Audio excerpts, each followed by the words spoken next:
Hello and welcome back to Ben and Danielle Reviews. I'm Ben. I know it's been a while since I've recorded a video, and so I thought I would come on and do so. I want to try and get in the habit of doing one a week, one every other week or so.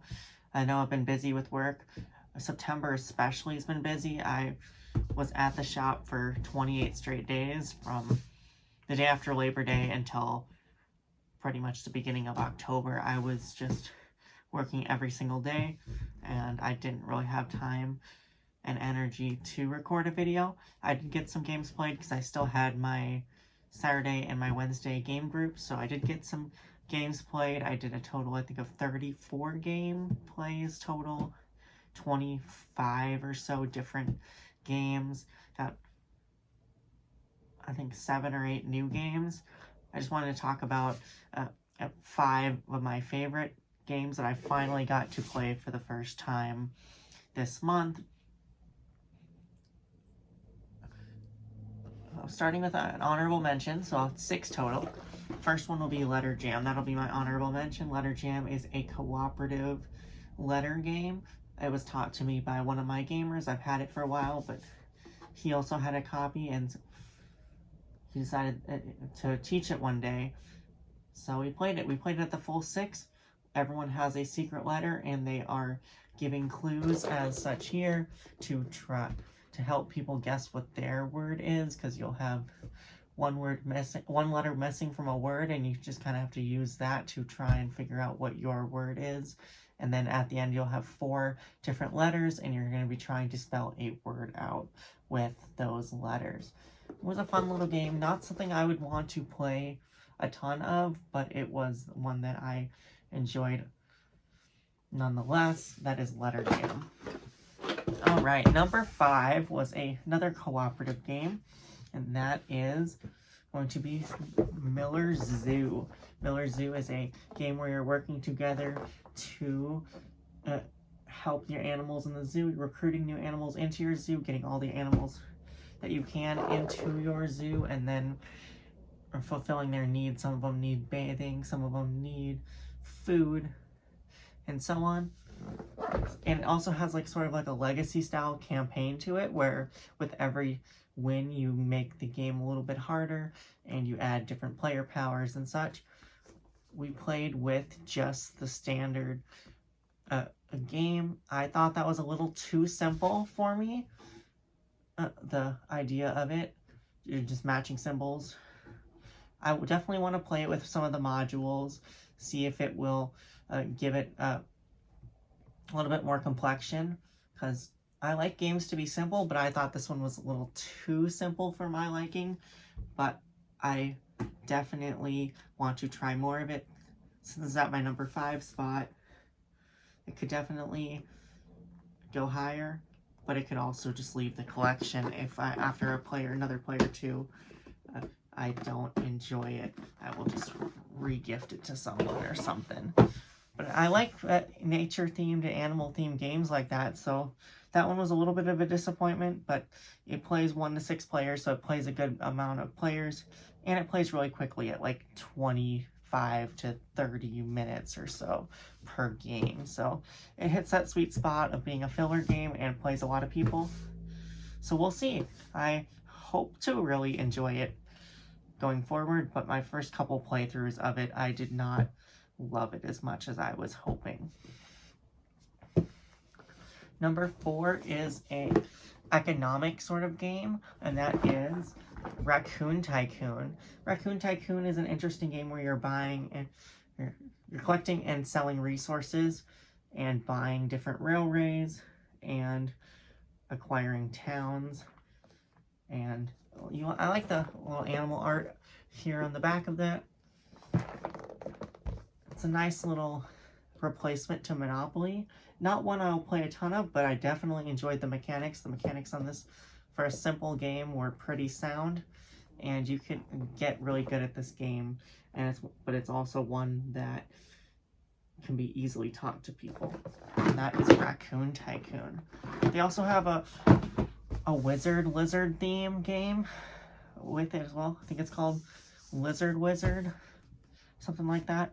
Have not tried that. I've only played that one. but Raccoon Tycoon. Number 3 is a re-implementation of a game that was, I think it was from Japan, and that is Boop. I got the Halloween version with the extra ghost pieces. It's a game that I've wanted to try for a long time, and I heard that they had a Halloween version of it, so I picked up this version instead. It's a really cute abstract strategy game that plays really simply and really fast, and which I enjoy, and it's a 2-player game. So it's good for a little filler if you have 2 extra people that come to game night that don't have a game to play. You can give them this to play, and it's one that I can play with someone while we're waiting for more people to show up to game night. So that's why it was one of my most played games this month. So definitely gonna stay in the collection for sure, but I want to get some more playthroughs of it, and that is Boop. All right, number 2 was a game I picked up on a whim just because it had the Vincent Dutrait art, and I've heard some good things about it. Heard the Dice Tower talk about it. Finally available in America, and that is Tribes of the Wind. So Tribes of the Wind, from the look of the game, I was expecting a pretty heavy experience, but I watched videos on how to play it online and taught it to my gamers, and it was pretty simple, straightforward game. A lot of hand management where you're managing the things in your hand because you want to have certain symbols showing so that you can play the cards that you want to play, but you also want to make sure that you don't have the symbols your opponents want. But the problem is you don't know what your opponent wants from you. Also an interesting idea, you're kind of racing against the other players to do the things that you want to do, because the end game is triggered once all your buildings have been placed. And so that's Tribes of the Wind. A solid little game, very colorful. I definitely appreciate that. Love the Vincent Dutrait art in this game. Definitely looking forward to playing it again. I definitely like it at the higher player counts. It plays up to 5. I think we played it at 4. Definitely interested in trying it at 5. Not sure how the 2-player version works, because with that, you're trying to balance between the people on your left and right, but if there's only 2 people playing, there's only the left and right for one person, so I'm not sure how that works, but Tribes of the Wind. And my number 1 game is a game that's not the prettiest looking, but I've heard great things of, and I've had it sitting on my shelf for a long time.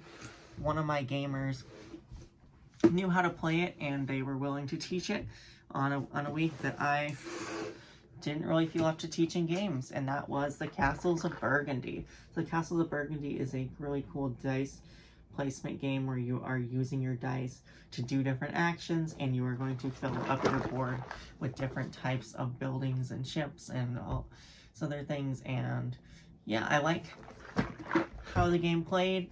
I like how the turn order thing worked. That was an interesting thing. What I did is I raced to being first every round by having the most water or ships. I forgot what they're called, but I had the most water areas on my board, so I always went first every round, which I thought was interesting. It was cool. I got first dibs on what I wanted, but you still have to roll the things that you want, and you have workers that you can help manipulate the dice. I did not have very many workers though, so the downside of that was I just had to take what I rolled most of the time, which didn't always get me what I wanted, but I thought I had a pretty decent score. Didn't win, but that's all right. Definitely want to try some more of those. So those are my top 5 games that I've played in September. I hope to learn some new games this month. I know this month has started off pretty well, and I will hope to see everyone in the next video. Thank you everyone for watching. Bye.